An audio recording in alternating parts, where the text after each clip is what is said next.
Yeah. Okay, hello everyone. If you had problems logging in, sorry we had a little somewhere it was set at 11 p.m. instead of 11 a.m. We'll probably have more people joining as we go. There were a lot more people enrolled. And I want to thank you for your attendance. We're going to have a chance to hear from Ms. Carol Patterson, owner of Kalahari Management and author of multiple books on ecotourism and travel. And at the end of her slideshow, we'll have a chance to do question and answer. Use your text chat, which is an icon on the top bar, to send text messages. And you can send them specifically to myself or to all in the drop-down box. With that, I'll let Carol start, introduce herself, and we're going to have the video for just the introduction, and then we'll turn that off to do the slideshow itself. Oh, I'm glad to be here. I think this is historic first in my life, my first webinar, so I'm looking forward to exchanging ideas with all of you over a large distance without having to suffer through airport security, so it should be good. What I want to talk about today is sort of the big picture around ecotourism.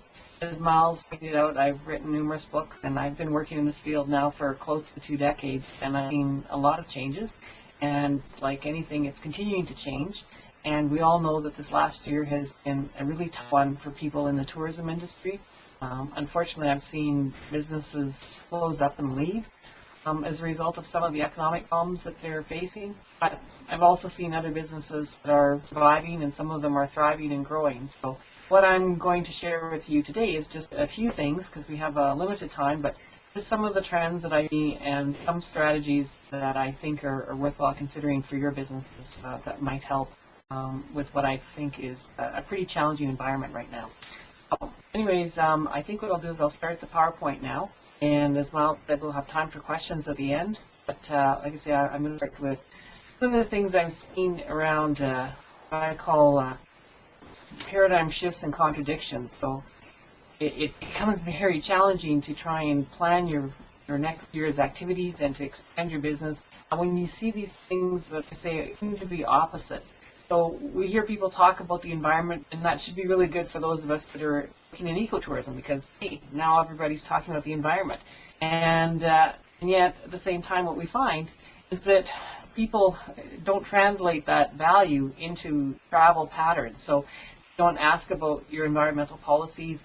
They don't use that really when they make a travel decision, and I'll talk about that a bit more. But you know, I think we all can understand that really, even though people are concerned about the environment, that's not the driving force when they pick their vacation location or the activity that they're going to do. And so we can't lose sight of that when we're trying to market to the consumers. The other thing that I find kind of disturbing is that we live in one of the wealthiest countries in the world. We market to other wealthy countries, in Europe possibly, or Japan, and yet one of the biggest trends that I see right now is this focus on value in travel products. And so, people are putting a lot of pressure on prices. I've heard stories of hotels running with 15 and 16% occupancy. So obviously they're trying to cut prices to survive. Whether that's sustainable long term, I doubt it. But what it means is that if you're offering a business, is that people are expecting you to have, good value, and that's not always what we're trying to do with ecotourism. We are trying to provide experiences, and we may not be the cheapest, but we can still be the best product. But again, like I say, the pressure in the marketplace can be fairly intense. People desire authenticity in travel, and if you can see the slide right now, you can probably see the picture of me there just after I broke my ankle in Bhutan. But that was an experience that I went on because we were going into a remote farmhouse with the opportunity to see a shaman do their performance. And while I didn't count on breaking my leg, it was a very unique experience. And I think people are looking for that more and more. And that is one of our challenges and one of our opportunities, is how do we bring more of these unique experiences into the products that we offer. The opposite to that is that we say we want these unique experiences, yet our world I feel at times is getting rather shallow. So, you're trying to convey what you're about in these Twitter conversations that are less than 140 characters. And so your window to try and convey or even to express some of your business opportunities is getting smaller and smaller. Now, the other thing we talk about is that we want more adventure in our travel, and this is linked, of course, to that concept I just mentioned, authenticity. So people say they want more adventure. We see reality TV shows that have more extreme situations in them.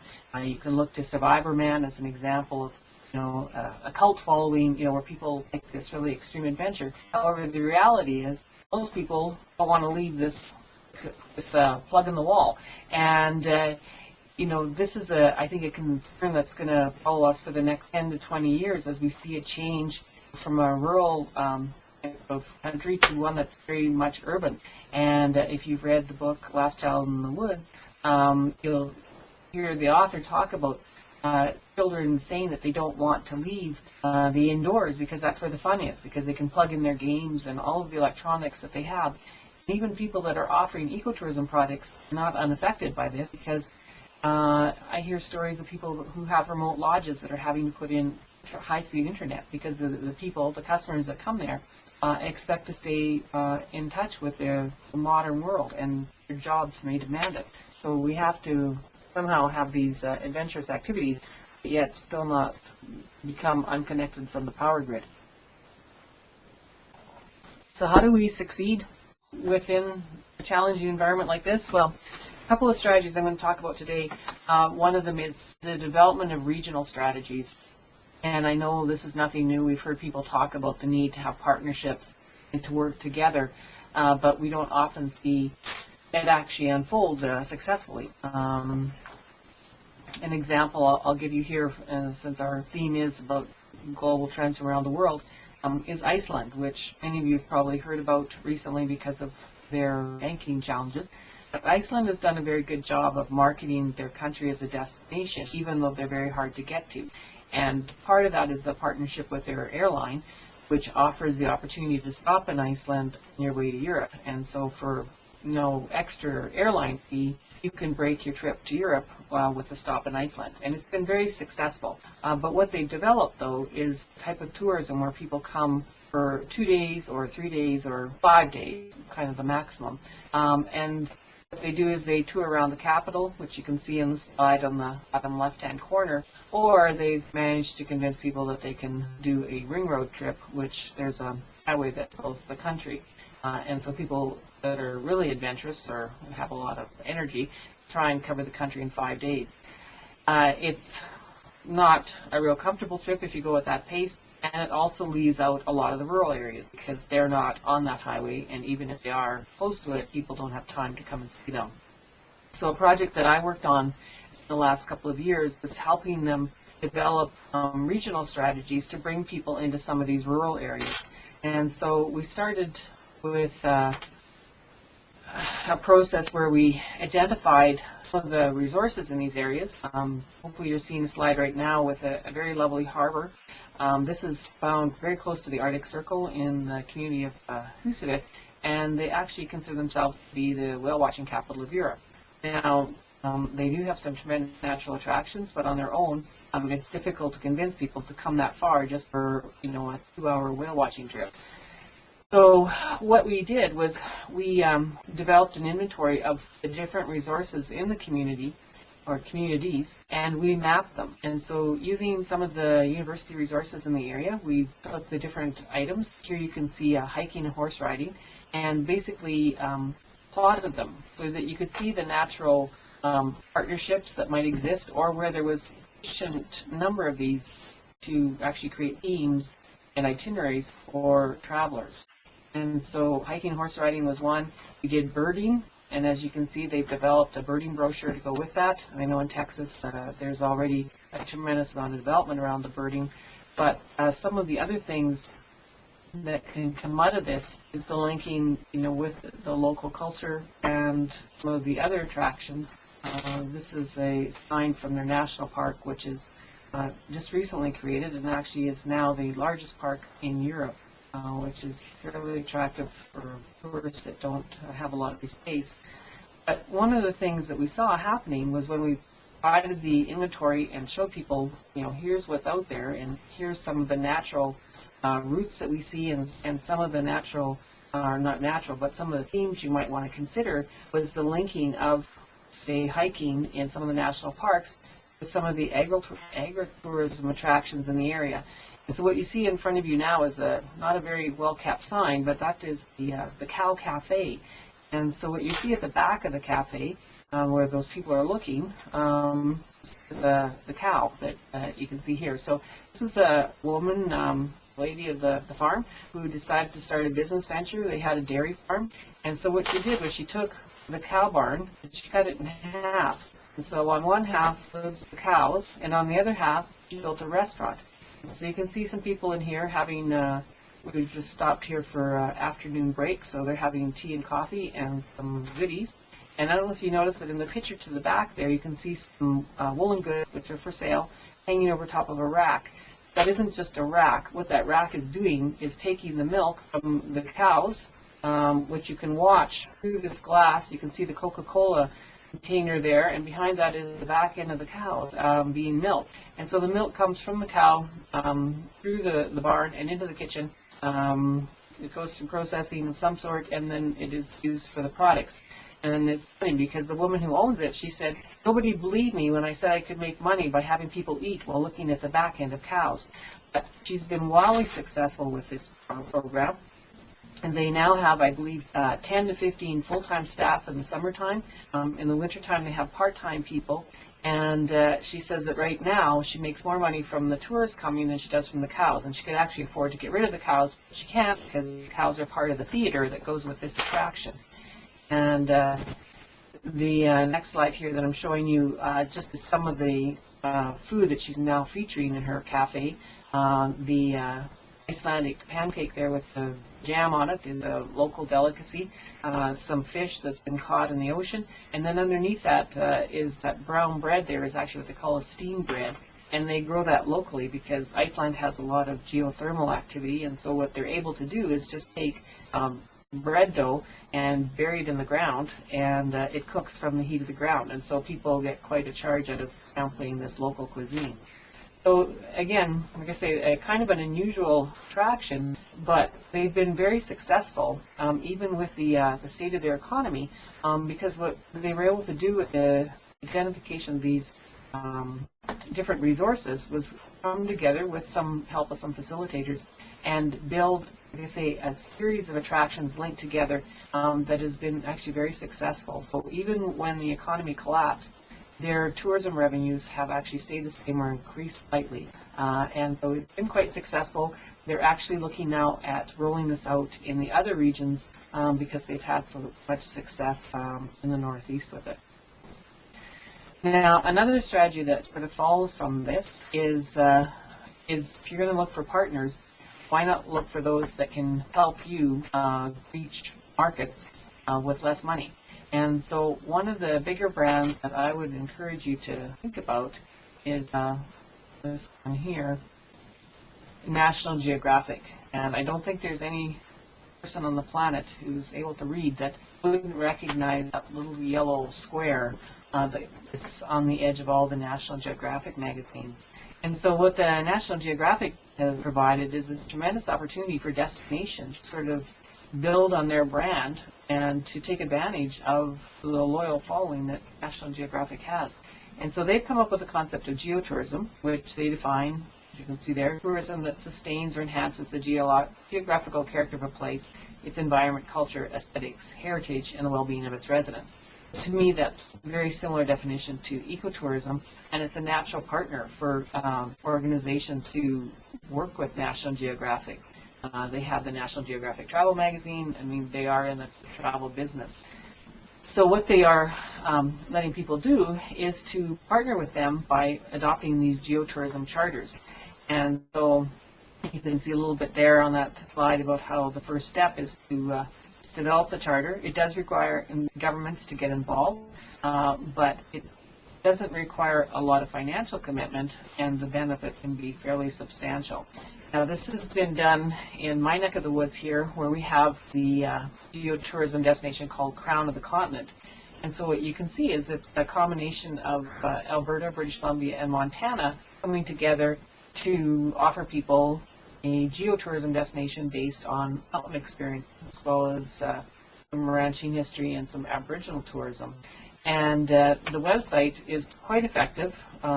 People don't always think they're planning a vacation out of that state, the place that they're going to. They may be looking more for an experience. I want to go to the mountains, or I want to see, wildlife. I want to see bears or deer or moose or whatever it is they're looking for. So this focuses, like I say, more on a destination than political boundaries. The websites and the model that they've got, the technology, is quite effective. Yeah, so you can see it's kind of a visual approach to it. It's very interactive. On this here with your map search, you can click along on the left-hand side there. They give you things that you can click, whether you're on your own or with a group, whether you're going or want a guide, the topics you're interested in, whether you want to be really active, in terms of making a difference, whether you're camping, whatever. And so from clicking that, you can see on the right-hand side there with the map, it gives you some different, it's a little bit busy, but you can zoom in there and filter out some of those things. But it gives you an idea when you're planning your trip on all of the opportunities that might be available to you. Now, there's also opportunities for the people that are operators in the area. This is a group that I'm quite fond of. They call themselves the Dames on the Range. And I think it's quite a snazzy touch on what would otherwise be, say, a farm or a ranch vacation. These women are working women. They all live on ranches and farms in the Canadian Rockies. But what they've done is taken something, a dame, we've probably heard it in sort of popular culture, a dame is sort of somebody with attitude, but dames historically, that was a title that would be given to a woman, just like sir would be given to a man. And so these dames have come up with different experiences that offer not just an opportunity to do the typical horseback riding experience, but also the chance to come out and see some of the sustainable agricultural practices they have. They have opportunities to come out and eat and sample some of the herbs or the plant life. You have a chance to retreat. They offer sort of reflective experiences where you can come out and either be pampered, physically with like spa type activity, or they give you the chance to come and do artistic things, write, journal, paint, those types of things. So you can see that they are being profiled on this Crown of the Continent website. So, I mean, how exciting is that if you're a small operator, being able to be linked with a website like this that is attracting, the followers of the National Geographic brand. So again, it doesn't require a lot of commitment, but certainly gives you a really large reach. And another example of building on bigger brands, this is one that I'm working with right now, the Canadian Badlands. And this was a project developed by the Alberta Tourism Department, where they took rural areas which really were not doing well on their own and built a larger brand called the Badlands, which is, you can see down there, sort of four themes, the Badlands itself, the geography and the geology, and the paleontology with the dinosaurs. And then some of the history, through the steam trains and some of the ranching and farming pioneers. They have a lot of outdoor activities, and then they focus on sort of the Western culture. Now, they took a very large area, which you can see here. This is basically like a quarter of our province. So it would take about 3 hours from one end to the other. But by doing this, what they've offered is a real marketing opportunity for some of these attractions that on their own wouldn't get very many tourists and definitely wouldn't get the high yield tourists. And so this is a project that's still unfolding, but it has been quite helpful. This group I'm working with right now, it's coming up here, the Blackfoot Crossing. This is an Aboriginal tourism attraction that just opened 2.5 years ago. And they're on a major highway, but again, getting people to stop off the highway is a big challenge. And so what they're doing is working with the Canadian Badlands to market their attraction, and also making sure that they profile some of the activities that will get people to stop off the highway. And this is one of them, just an example here. But the Teepee Village, especially for the European travelers, this is something that they find very interesting, is the opportunity to come and, experience the outdoors in a very traditional manner, far before our form of camping that we have right now. And something else that I want to talk about too in terms of strategies is around the use of guides and guided trips. And as I mentioned earlier, I was in Bhutan recently, and Bhutan has a policy that you can't enter the country without a guide. So if you're going to travel to this part of the Himalayas, you have to sign up with a trip. And it's quite interesting because the reaction I've had from people is, well, I'd love to go to Bhutan. I'm not a tour kind of person. I don't want to be in a guided situation because their version or their impression of what a guided trip looks like is that it's the old-fashioned kind of trip like your grandmother used to take, where you might get on the bus and you have 50 people and you play roadside bingo as you drive along, and at 8:05 you have to be on the bus whether you want to sleep in or not, and you have a full day of activity whether you like it or not, or all parts of it.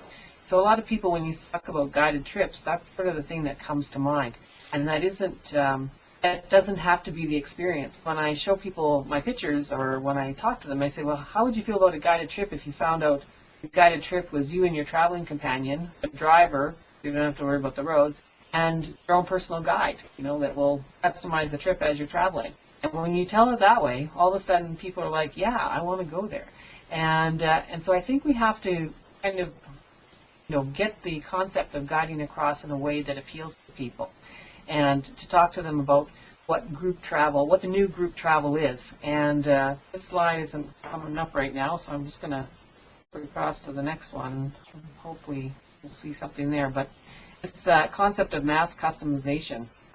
We want to sell guided trips because that's where we can add a lot of value. We can make additional money from that.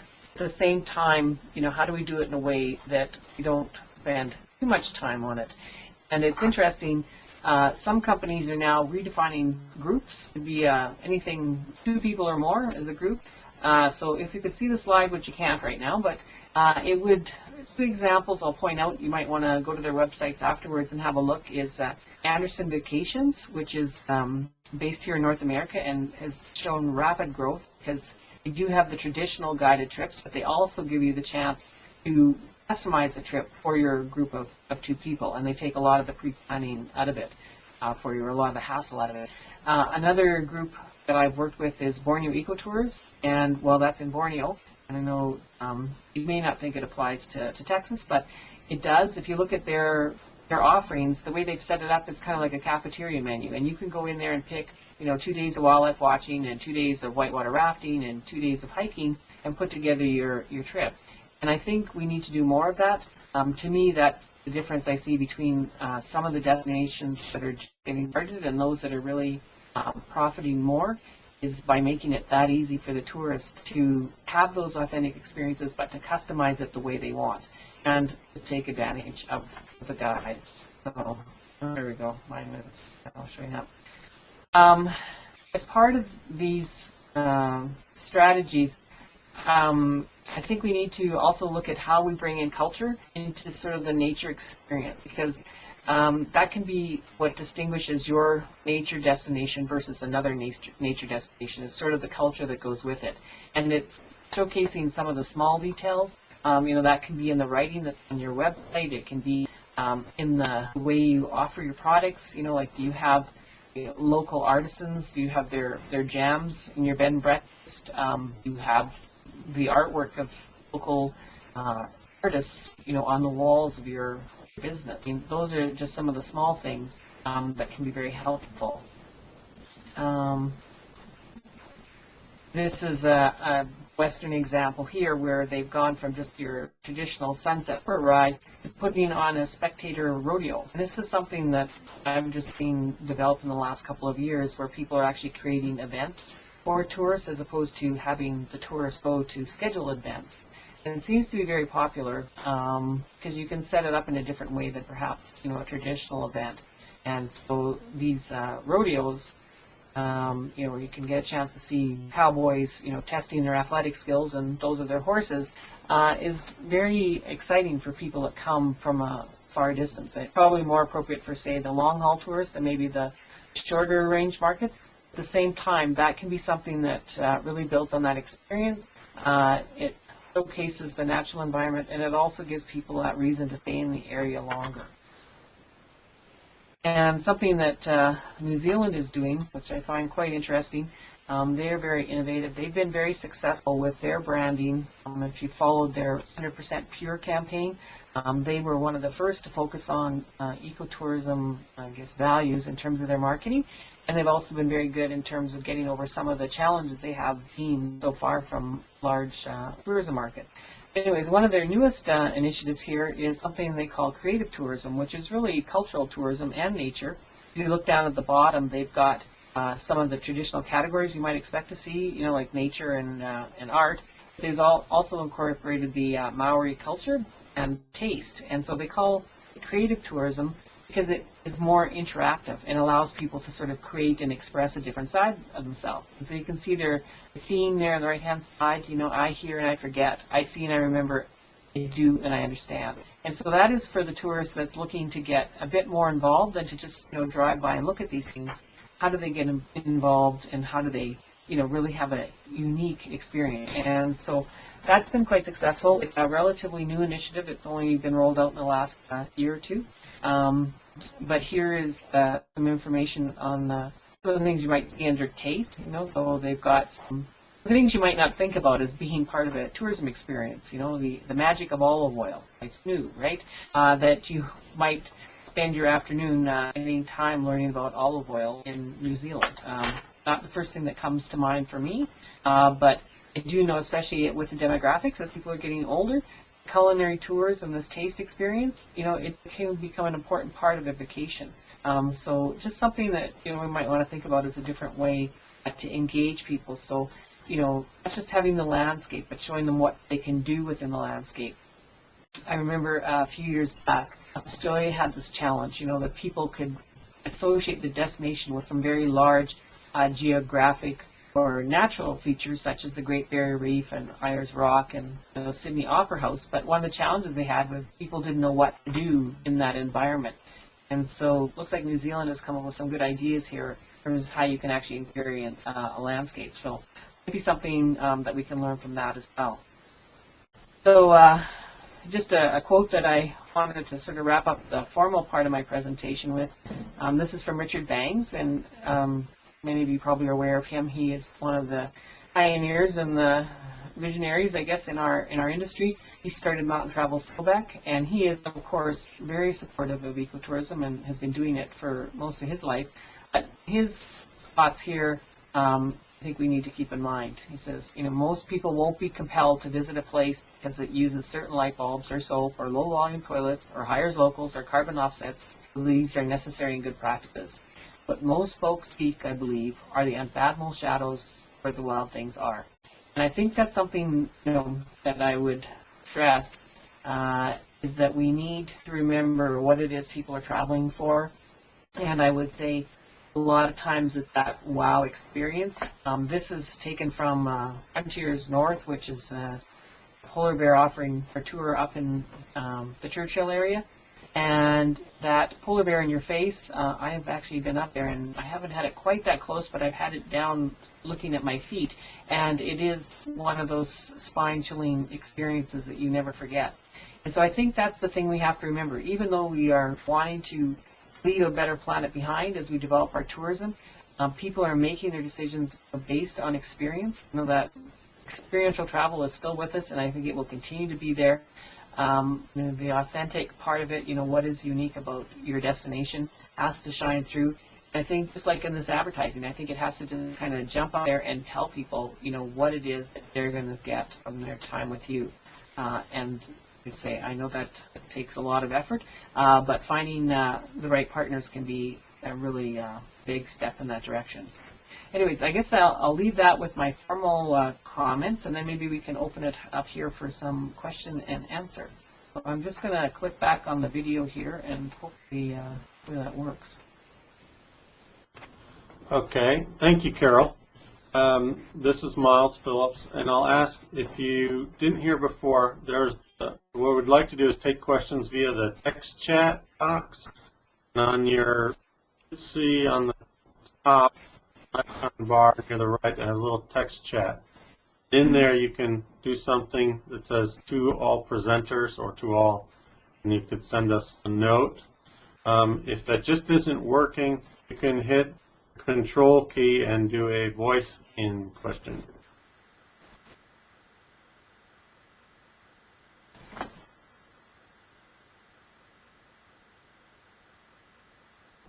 Okay, are you able to see this first question from Amy, Carol? I am, yes. How did they get started? Well, like a lot of great plans, it was the vision of one slightly different person. I won't say crazy, but I know the neighbors did when she started. But basically, in Iceland, it's a very much a can-do attitude. We do have some economic development agencies that have been helpful recently in terms of promoting tourism. So they've got a website for northern Iceland, which has been very helpful. She has, I think, used a lot of social media in terms of people talking about their trip to this unique restaurant. And she has also partnered with some of the larger tour operators that are offering organized tours out of Reykjavik in terms of letting them know. So many of them are looking for something like they put in their tours, and so they've been all too keen to come by there.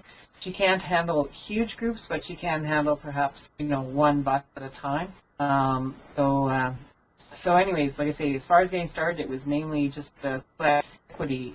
In Iceland, they don't wait for a plan. They just they get to it. And hers was pretty bare bones start, but now there's a lot of people looking to partner with her. Let's see, examples from Jody. Okay. Examples of regional trail systems used to help sustain rural economies. I would say, isn't there one of the best examples when you look at the birding trails that have been developed in Texas itself? I would point to those as being extremely successful. Florida, in the Pinellas, they've done a mountain biking trail that's been extremely successful with redeveloping and reinvigorating some of the rural communities there. Amy has another question. Most of her visitors at the Icelandic dairy from within the country or foreign tourists? I would say both. They have any of the foreign tourists to that area would definitely go to that. But she also gets regional tourists. There's only 300,000 people in the entire country of Iceland. A large percentage of them, quite frankly, have not been up to the north. Those that do go up in the summertime often find their way to her place.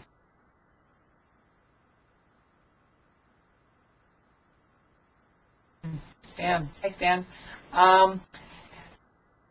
Good question. Yeah, there are more terms. I do agree it's getting more fragmented.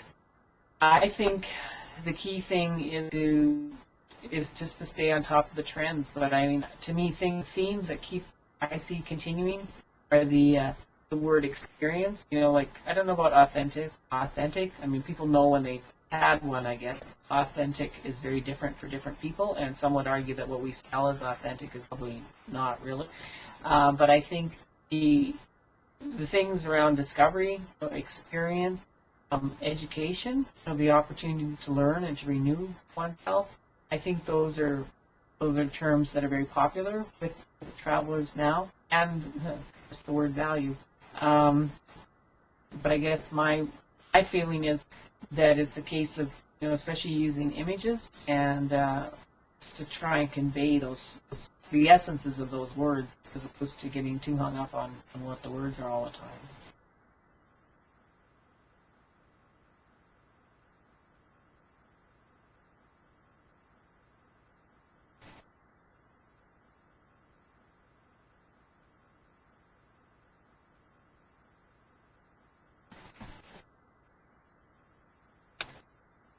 Okay, so Miles, do you want to get some discussion going around with Jody's question about the kind of ecotourism opportunities that everyone might experience for Eastern Texas, or do you want to continue with some of the other questions?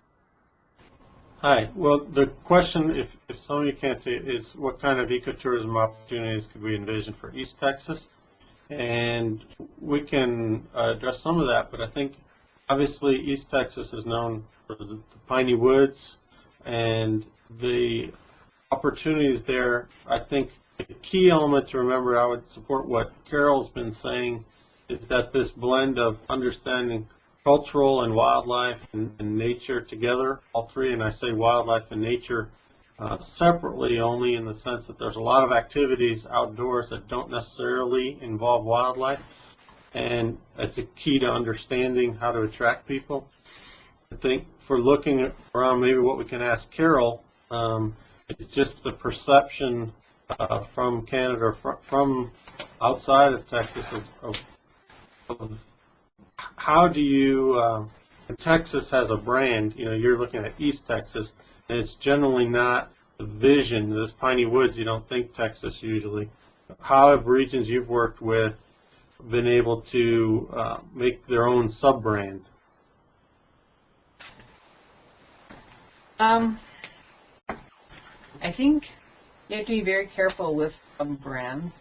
Although I have worked that in Nevada, I worked on a strategy there for nature tourism. And if you look at Nevada's brand, it's definitely not about nature tourism, or it hasn't traditionally. It's been more on the gaming side of things. So there is room for sub-brands, but I think it's best when you can play or link back to the bigger brand, because again, otherwise you're sort of working uphill on your own again to find something that people aren't familiar with, and that's expensive and it takes time. So to me, like when I think of Texas, I mean, I like what Texas has done as far as planning it as a nature tourism state, a place with lots of opportunities. And so I think, even though East Texas may not look like the rest of the country, the rest of the state, it has a lot of things, or it sounds like it has a lot of things that are very similar. The opportunity to be outdoors, place you haven't seen. You can play with that and say, Texas as you've never envisioned it, which can be very helpful. It just has to be targeted at the right kind of customers. So, are you looking at people that are already coming to Texas, or are you looking at a different market? Or, to me, something like that would be more applicable to people that are like a regional market where they think they know Texas and maybe they don't. For people coming from further away, they will admit they don't really know Texas. They have an idea, so they'd probably not be that surprised to find out that it doesn't look the same all the way across. I think most people's perceptions from the outside is that it is a state of tremendous diversity. So the fact that Texas doesn't look like the coast, doesn't look like the cities, would be more what they would be expecting. And that's just my impressions of it from a non-Texan. There's a couple other questions here. Go ahead. Let's see. I was just going to touch on what Amy had asked. The services I provide, when I'm working with communities, I work primarily with them helping build capacity and to identify their opportunities. So doing things like strategic plans, tourism assessments, the things that I find I can offer that sometimes are overlooked is that you bring those outside eyes. Just as we were talking recently about East Texas, it's interesting when you go in as an outsider. Each place is unique, but what I find is often the things that are truly unique, people don't see anymore. And so they think that's just a swamp, or that's just a desert, or that's just a mountain. And really, there's some very unique things that they don't see. And I had that experience in eastern Arkansas, which is an area that doesn't traditionally has had a lot of hunting tourism, but it's not seen as a nature tourism destination. When we went in there, we kept seeing these beautiful bottomwood hardwood forests, and people kept saying, well, they're just swamps, and they just, that's a swamp. Let's go look at this cemetery. Let's look at this church. Let's go look at this cultural attraction. And we kept going back to these beautiful natural areas, which they couldn't see that anyone would come and see. But we pointed out, the fact that there was opportunities around bird watching and some of the other wildlife watching that you might want to do there. And interestingly enough, within, I think, about 2 years of us having started work with them, that was when the ivory-billed woodpecker was found in that region. So now the area is very well attracting a very specialized market that people are coming there. We call that cryptozoological tourism, and come looking for species that have never been seen, like the Loch Ness monster, or things that were once around but are thought to be extinct. So anyway, so those are some of the things that I do offer. And then Stan's question, talking about green certification. Well, I'll give you my opinion on that. There are a lot of certifiers out there. When we talk about brand dispersion, I think the green certification risks that, because there are so many different brandings, some for hotels, some for golf courses, some for beaches, and quite frankly, I don't think any of them have much recognition with the traveling public. And so I don't think that they're necessarily bad, but I don't think you want to spend a lot of resources on becoming certified, because programs keep changing. And as I mentioned at the beginning, I don't think that's how people make their decisions. And I ask people over and over again, do you ever check, to see anything about your operators? And most people don't. They go by the word of mouth, or they're looking for a very specific experience. And so I don't think that certification is bad, but I don't know that it's worth putting the effort in. I think it's good if it helps enhance your business and enhances the experience for the customer. I think it's good if it enhances the linkages in your community. If from doing it you have a stronger trade association, then I think that's a valuable reason for pursuing it. There's definitely a part of the market that is looking for more green travel options, but at this point it's still small, and hopefully it'll spread, but at this point, like I say, I think it's small. People are saying, why should I pay for pollution cleanup? I don't pay it, on my paper products, so why should I pay for carbon offset? That's fine. And so, like I say, it's an emerging area, and I'm sure there'll be more changes. For now, I think personally, I wouldn't spend a lot of effort on certifying my business. 3 top marketing methods. I'd say number 1, word of mouth. And so that comes down to finding or getting satisfied customers and nurturing those relationships. So staying in touch with them either through sending out newsletters or postcards or reminders. Stan, you've done that, and I think you do a good job at that. You see that on websites where they put places where people can share their stories. Actually, you can go and look at the Travel Manitoba site. They actually have done an excellent job creating sort of Manitoba moments where you share the stories and get other travelers to bring that in. I think that's very helpful because it shows how people can visualize themselves in that destination. So I guess, like I say, word of mouth is very important. Definitely the internet website. I've seen nations and companies now basically doing very little or no print media because they've gone totally to the internet, and I have to say that makes sense for some businesses. And then the social media, and that is a real tough one. I mean, it's becoming more important, but you can spend a ton of resources, ton of time trying to either Twitter or be on Facebook, YouTube, blogging, news feeds. I mean, there's just a million of them. I am not the technology expert, but from what I can see, you're best to probably try picking 1 or 2. There's some resources out there that are saying some of them are probably more effective than others. As an example, I've heard one high-tech person say, you shouldn't spend too much time blogging because each time you put a new blog post on, the web engine or the search engines have a hard time finding you. If you find one that's getting a lot of hits, they're saying just to leave that on your blog. That kind of defeats the purpose of having a blog. I'm not sure that I totally agree with that recommendation, but I think pick the one that feels most natural to you and start with that and expand it. I think you definitely have to look into the social media. I'd like to add one thing about that word of mouth, and Howie, I think you may be doing this already, but I think as in the experiences in which you have a personal communication, a guide or some host is talking with the guests, and you have a chance to communicate with them about what they're experiencing, you do have a chance to create or influence what they're going to say to other people somewhat and clarify the message. Hopefully distill it down to a sentence or two. You can help them leave with something they're going to say about your place. Because most people randomly say it was good or it was bad. If you can help them basically communicate your marketing message, you might add a little power to your word of mouth.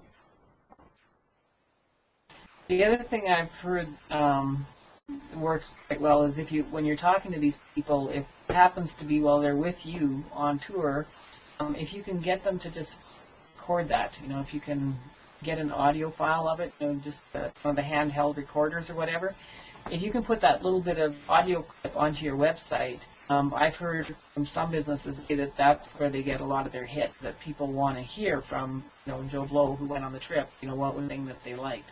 So instead of you telling your customers, them having it delivered by that satisfied customer can be really effective. So that might be something to consider too, is, like I say, carrying around a little voice recorder just to catch those kind of word of mouth testimonials that you can use on your website.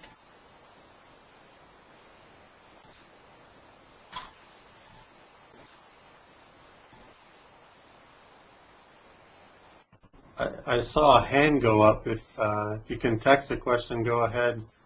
Otherwise, what I'd like to ask is if Carol could go ahead and say a little more about the books you have out. I mean, you have an ecotourism business planning book, and one I find really interesting about just travel experiences and how it can change your life. And you may think about how you can build that whole these alternative benefits besides just having fun into your travel experience and your marketing. Okay, well, I'll try to remember all that. If I forget parts of it, remind me. I have a few books out there. I have one called The Business of Ecotourism, which was my first book, and it's now in the third edition. And it's a tremendous resource if you're just starting out, or if you hate the business side of your business and want to know more about it. That book is also used a lot for teaching. So if any of the people listening today are teachers, I'll mention too that there is a teacher's edition of it, which is actually out of print. But if anyone wants to use the book in their classrooms, I'll send you the files by email for free if you need them. So that's helpful. I also have another book out called Saving Paradise, the story of Macau Rainforest Lodge, which is a best practices example from a Borneo Rainforest Lodge and an entrepreneur that didn't give up when there was a lot of challenges. Albert Teo is the founder of that lodge and the co-author. He's won numerous awards, the British Airways Tourism for Tomorrow Award, along with many others. So he has definitely lessons that he can share, especially in the area of marketing. So that's another book that you might find interesting. Albert is getting into that part of his life where he says he wants to give back, and he doesn't want anyone to have to go through the things he went through. So he's trying to share his information in a very open way with other operators. And then my most recent book, Reinventure, How Travel Adventure Can Change Your Life, was a book that I put out because even though I work behind the scenes in tourism and I go to some pretty cool places before they're perhaps market ready, I do get a lot of people who come to me saying, I know you travel, where do you recommend I go? I like to do this or I like to do that. And so I realized that I needed to sort of make a link to the traveling public. And so this is a collection of my stories and stories of other people. Miles has a great story in there of his experiences. And it's a humorous look at how travel changes places and people. That's where I came up with the title or the concept of Reinventure, that travel does transform people through these adventures. I actually started as an oil and gas accountant before I became an ecotourism consultant. So I know of what I speak. Travel can be a really powerful motivator for change. And I think there's more and more people looking for these types of transforming experiences while they're having fun at the same time. And actually the line for my website is Lose Your Luggage, Find Yourself. And it sort of talks about how these the best stories that you go home and you have this word of mouth advertising are often when things go really wrong, right? Things, we might call them disasters or calamities under other situations. But, there's a kind of thing that really, makes an impression on people. And so what I've done is I have a website. It's called reinventuretravel.com, or if you can't remember that, just put in loseyourluggageFindYourself.com and you'll end up there. But it's got information on my book, but it also has a travel forum in it. And what I do there is just share travel information. So I'd encourage all of you that have businesses, go to the forum today and put on a post, because there's a section there on, you can put other guide stories, or you can put into traveler tips, and let people know about what you're doing and what you're offering. And I also do an online newsletter, which you can find at my other website, which is kalahari-online.com. And I always, in there, have best practices, and I profile different businesses. So there's a new issue coming out in I think it'll be out in about another 2 weeks. If you get a chance to have a look at it, or send me your email address, and I'll put you on the mailing list. There's a promotional offer, freebie out as my contribution to helping end the recession. So you might find some of that helpful as well. And I don't know, Miles, if we can, anyways, if there's a place to, I think there's a link from your website to my website if people want to follow that through. Anyways, and somebody's asking what the entrepreneur who didn't give up, his name was. That was Albert Geo. So that was CEO. And he runs a company, Borneo Ecotourism, which is the one I mentioned earlier about having the great custom marketing where they've got the custom-built programs. So you can find his information at borneoecotourism.com. Did I cover everything that you wanted me to mention, Miles, or was there anything else I should add there? I think it's been great. Thank you very much, and everyone that attended. Your questions are very helpful.